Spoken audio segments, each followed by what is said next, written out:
Bonjour à tous les amis, j'espère que vous allez bien. On se retrouve aujourd'hui pour une nouvelle vidéo les gars, pour parler de mon pronostic, pour faire la preview du match de Ligue des Champions, cette finale opposant Manchester City à l'Inter Milan. Les amis, qui auraient pronostiqué ça sérieusement en finale de Ligue des Champions? C'est quand même une grande affiche. Attention, ne sous-estimez vraiment pas l'Inter. Parce que je pense que l'Inter a une carte à jouer dans cette finale. Alors, on va faire la preview du match. On va parler des tactiques des deux équipes. On va parler de la composition des deux équipes. On va parler des points positifs des deux équipes, bien évidemment. Et surtout, n'hésitez pas à me dire votre pronostic pour ce match de Ligue des Champions, mesdames et messieurs. C'est parti, bonne vidéo. Bon, pour commencer, on va parler de Manchester City. Manchester City, les amis, c'est une défaite la semaine dernière contre Brentford.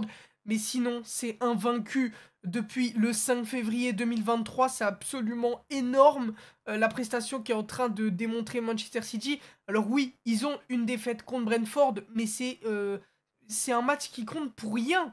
Pour eux, ils comptent pour littéralement rien. Donc, est-ce qu'on doit en prendre compte? Je pense pas tellement. Champion de la Première Ligue 2023, sacré champion, hein, ils ont fait une très bonne remontée sur Arsenal qui était premier. Et finalement, c'est Manchester City qui va réussir à décrocher ce titre. Et puis, il y a la victoire en FA Cup ce week-end contre Manchester United. Donc forcément que c'est à prendre en compte, hein, encore un titre pour Manchester City cette année. Puis une victoire en finale contre, pas des moindres quand même, Manchester United. C'est quand même un trophée qui a de la valeur pour Manchester City. Et je pense que ça peut leur faire que du bien pour cette finale de Ligue des Champions.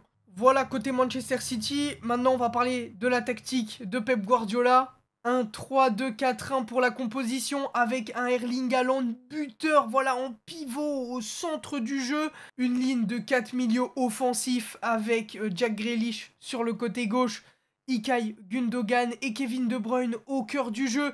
Et sur le côté droit, on aura sûrement Bernardo Silva. Et derrière ces 4 milieux offensifs-là, on aura les deux piliers de Manchester City avec Rodri et Stones. On aura Stones qui, lui, viendra se positionner vraiment devant la défense, voire même des fois se mettre carrément dans la défense pour faire un quatrième défenseur. Il a ce rôle un peu hybride, Stones, où il peut un peu aller partout. Voilà, il sera devant la défense, ou voire même, comme je l'ai dit précédemment, carrément dans la défense. Et Pep Guardiola lui a trouvé un rôle qui lui va à merveille, hein, ce rôle de milieu de terrain défensif comme ça.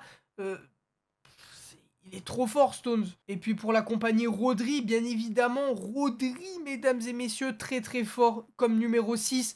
Lui qui va un peu dicter le jeu. Lui qui va beaucoup plus se projeter, mais qui est capable aussi de défendre.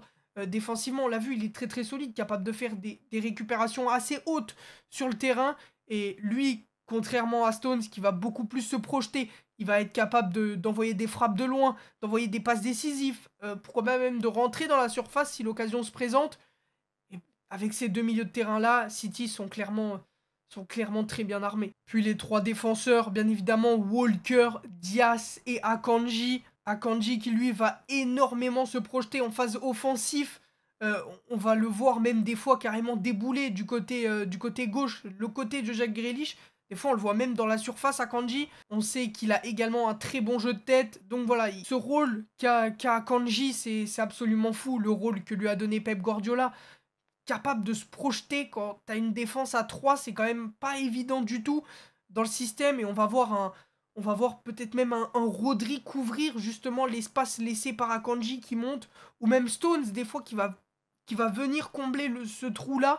Et ça marche à merveille. Et puis au cage, on retrouvera Ederson. Hein, Ederson qui m'a agréablement surpris, je dois l'admettre. Moi qui l'attendais pas à un tel niveau, il m'avait pas convaincu durant les dernières phases finales de Ligue des Champions. Et là, pour le coup, il a fait des arrêts contre le Real. Il a fait des arrêts notamment en huitième. Il fait des arrêts en première ligue. Je le trouve beaucoup plus important dans le jeu de City, Ederson. Et bah, encore une fois, ça peut que faire du bien à Manchester City. Bon, le point positif pour Manchester City, c'est qu'il n'y a plus de compétition à jouer. Hein. Ils ont remporté les deux titres qu'ils devaient remporter, la FA Cup et la Première Ligue. Et je pense que quand tu remportes ces deux titres-là, c'est forcément un avantage pour la finale de Ligue des Champions. On sait en plus qu'ils ont déjà perdu une finale de Ligue des Champions en 2021 contre Chelsea. Je pense qu'ils sont prêts à ça. Et franchement, je vois pas comment ils pourraient choke les joueurs de Manchester City, honnêtement. Je pense que cette défaite en finale, il y a 2 ans, va les impacter positivement pour cette finale. Mais j'ai du mal à croire que l'Inter va faire tomber le City de Pep Guardiola s'ils sont sur un grand jour. Pour moi, c'est une des meilleures équipes que j'ai vu jouer de toute ma vie. Le City de Guardiola, c'est... Il y a tout qui est huilé, ça tourne extrêmement bien. Pour ceux qui regardent les matchs de Manchester City, vous le savez autant que moi, c'est la définition du football, quoi. Aujourd'hui, il n'y a pas une équipe qui peut prétendre être plus fort que Manchester City s'il joue à son top niveau. Donc, voilà, si City est dans un grand jour, bien évidemment que je pense que l'Inter ne pourra pas rivaliser, ne pourra rien faire, tout simplement. D'ailleurs, Walker, qui devait être absent, qui s'est blessé lors du dernier match de FA Cup contre Manchester United, devrait être présent. Il a dit qu'il se sentait bien et qu'il serait là. Pour rien au monde, il manquerait une finale de Ligue des Champions. Donc Walker devrait être là et ça, c'est un atout majeur, clairement, pour Manchester City. Parlons maintenant de l'Inter Milan, parce que oui, l'Inter Milan a des arguments pour battre Manchester City et on va en parler maintenant. Alors côté Inter, la dernière défaite était il y a 3 semaines contre le Napoli. Ils ont également fini 3ème de Serie A, une saison beaucoup plus compliquée pour eux en Serie A que les années précédentes. Mais il y a tout de même une victoire en finale de Coupe d'Italie face à la Fiorentina. C'est quand même un titre pour l'Inter Milan. Forcément que eux aussi, ça peut les surmotiver et les surbooster et que ça peut que être positif pour eux également de remporter un titre juste avant une finale de Ligue des Champions. Parlons maintenant de la composition de Simeone Inzaghi. On aura sûrement le droit à un 3-5-2 avec Lautaro Martinez et Edin Dzeko à la pointe, 2 buteurs. Edin Dzeko qui a sorti une merveilleuse prestation contre l'AC Milan en demi-finale de Ligue des Champions. On a également Lautaro Martinez qui a marqué un doublé lors de la finale de Coupe d'Italie face à la Fiorentina. Voilà, c'est 2 joueurs qui sont en forme en ce moment. Et faut pas oublier qu'il y a quand même Romelu Lukaku sur le banc. Donc pourquoi pas même faire jouer Romelu Lukaku à la place de Edin Dzeko. Mais avec la prestation de Edin Dzeko contre l'AC Milan, je le vois clairement aligné. Je vois pas pourquoi il ne serait pas aligné.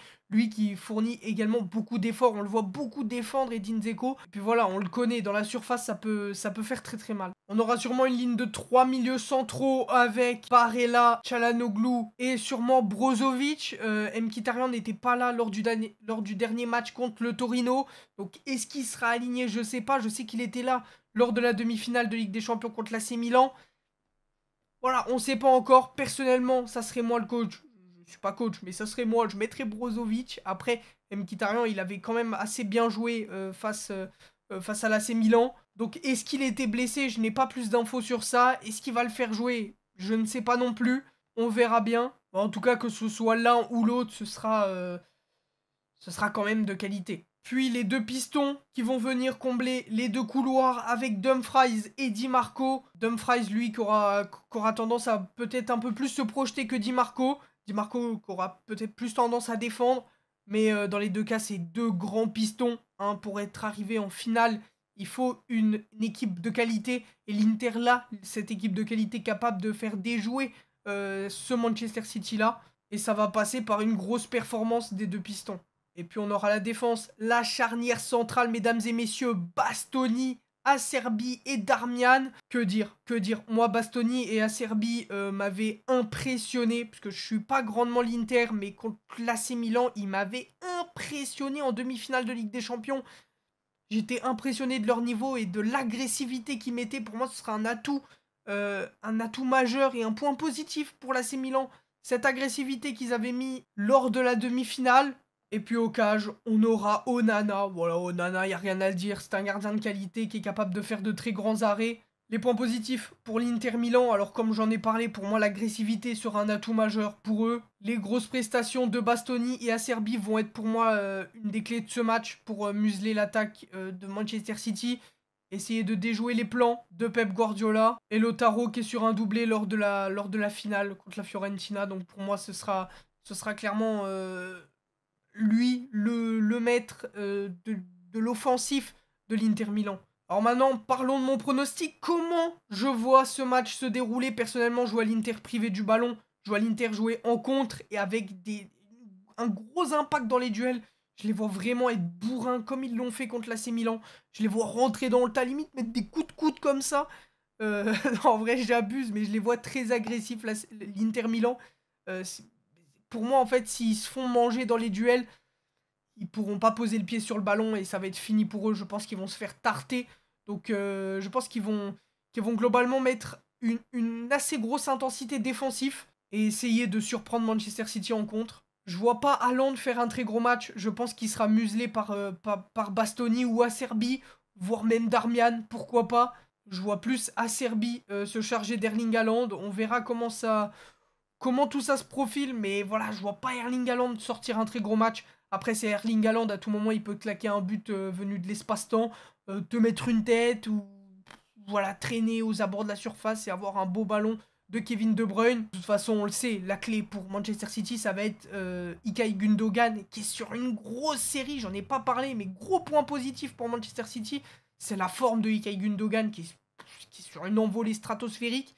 Ilkay Gundogan qui va être, je pense, l'atout majeur de Manchester City avec bien évidemment Kevin De Bruyne. Puis de toute façon, c'est une finale de Ligue des Champions. Il va falloir que toutes les individualités de chaque équipe soient au rendez-vous s'ils veulent espérer une victoire. Or, je vois City beaucoup exploiter les côtés. Voilà, forcément, quand t'as une défense à 3 avec deux pistons, t'as peut-être plus envie de jouer les côtés et moins passer par l'axe. Donc je vois